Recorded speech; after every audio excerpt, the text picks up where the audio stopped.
Assalamualaikum warahmatullahi wabarakatuh. Ketemu lagi di layar desktop bersama saya Andriana Nugraha. Dan kali ini kita kembali di segmen komparasi komponen PC. Kali ini kita akan bahas mengenai komparasi motherboard lagi nih ya, yaitu motherboard dengan chipset A320 pastinya untuk AMD. Nah, apa saja motherboard yang akan kita bahas di sini?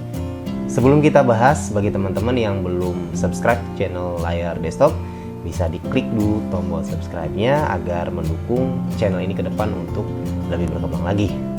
Oke, kalau misalnya sudah di-subscribe, kita mulai saja komparasinya. Nah, di sini ada 7 produk yang akan kita compare di sini.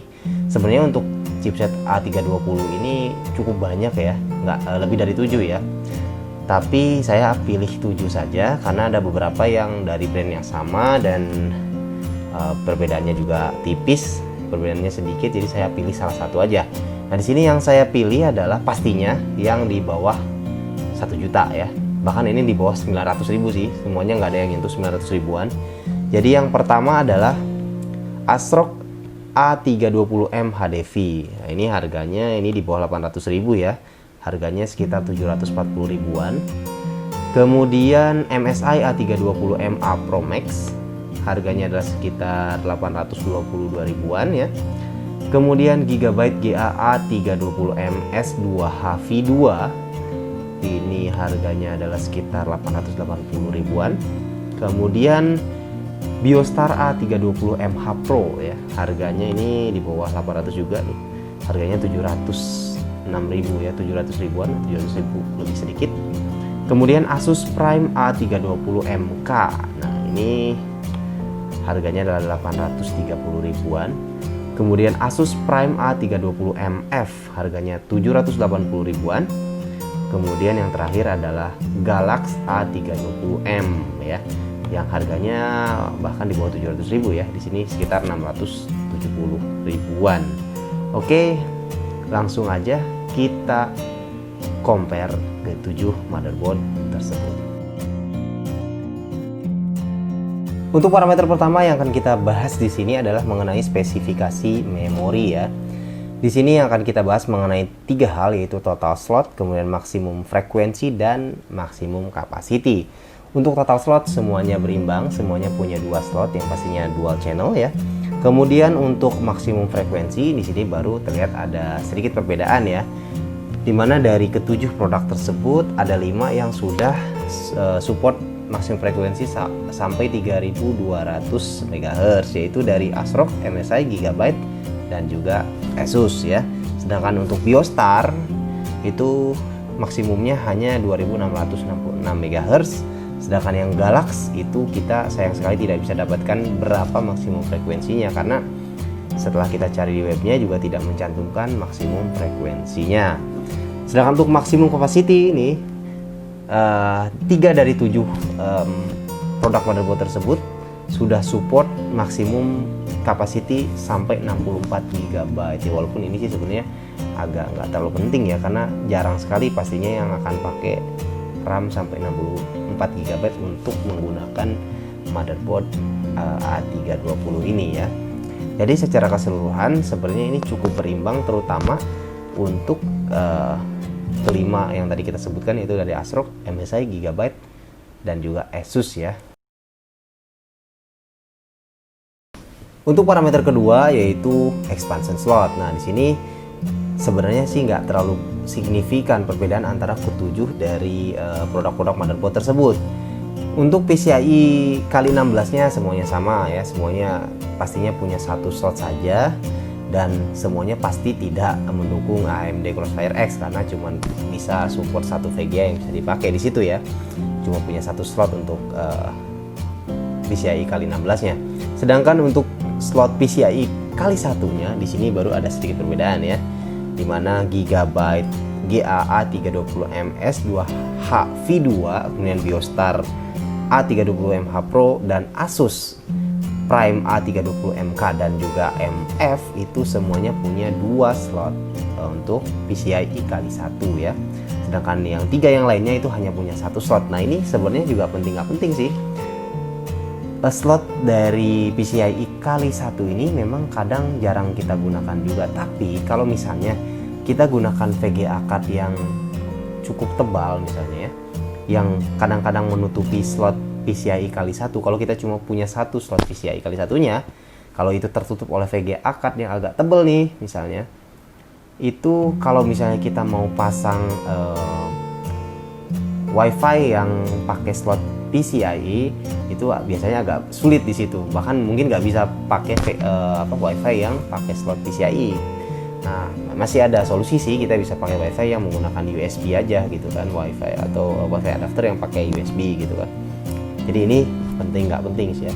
Kemudian untuk AMD Crossfire pastinya semuanya tidak support ya, dan pastinya juga tidak ada steel armor pada PCIe-nya untuk keseluruhan motherboard ini, karena ini motherboard murah ya.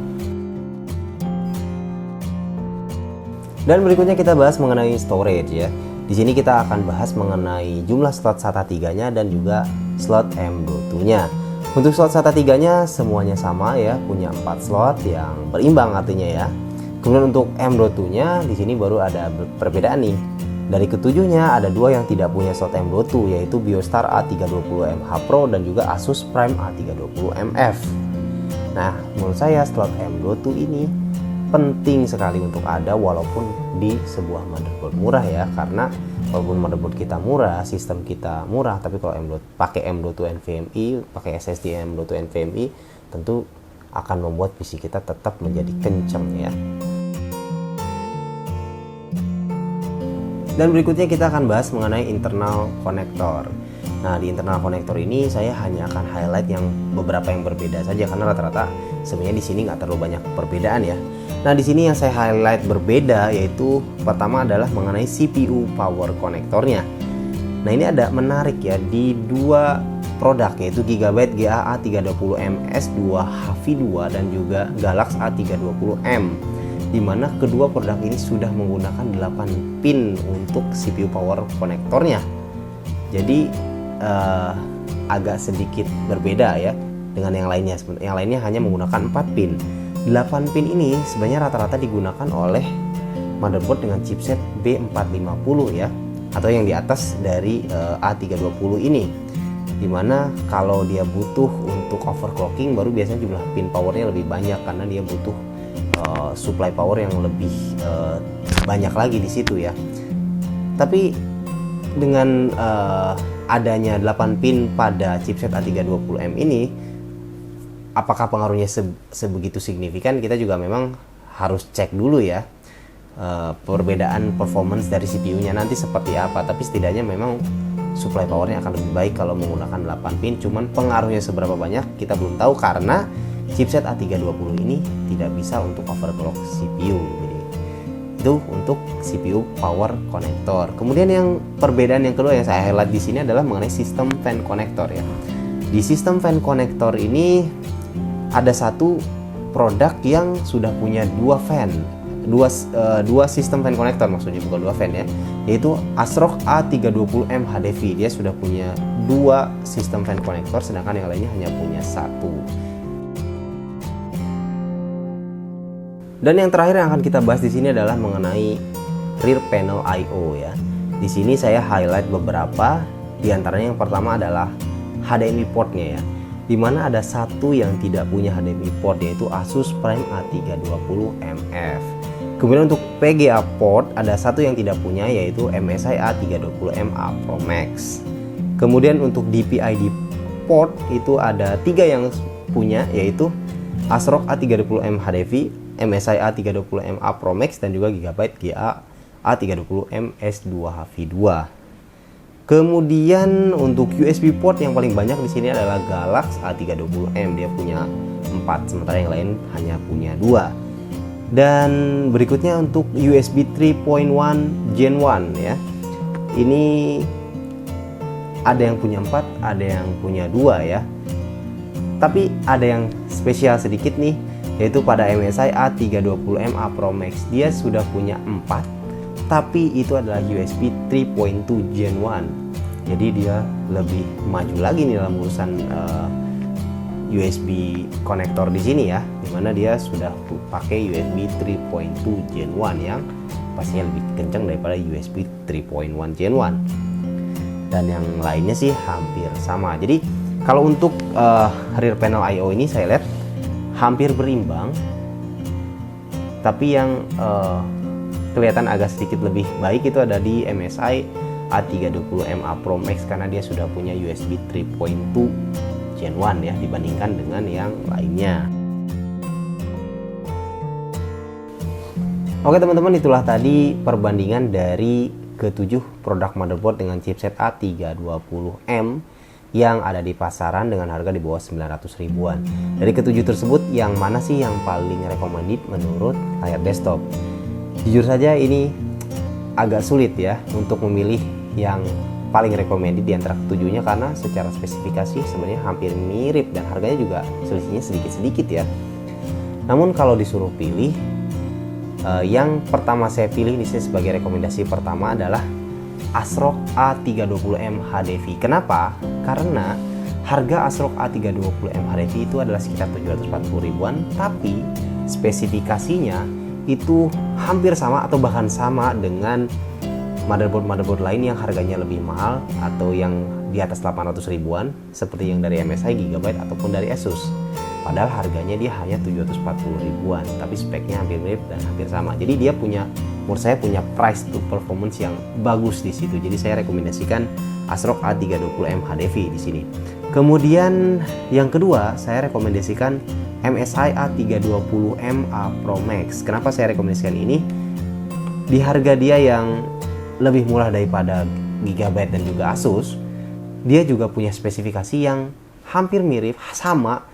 Bahkan dia punya keunggulan, yaitu dia punya USB 3.2 Gen 1 ya. Jadi saya rasa ini adalah yang rekomendasi yang kedua. Bahkan MSI tentu saja kita sudah tahu ya, dia sudah punya fitur memory try-it ya, sehingga itu akan sangat membantu sekali untuk overclocking RAM nantinya ya. Kemudian yang ketiga nih, saya jujur aja agak bingung milih antara Gigabyte GA A320M S2HV2 dengan Asus Prime A320MK. Karena speknya mirip sekali, beda sedikit sekali. Bedanya hanya di Gigabyte ini sudah pakai 8 pin untuk CPU power connector, sedangkan Asus pakai 4 pin saja.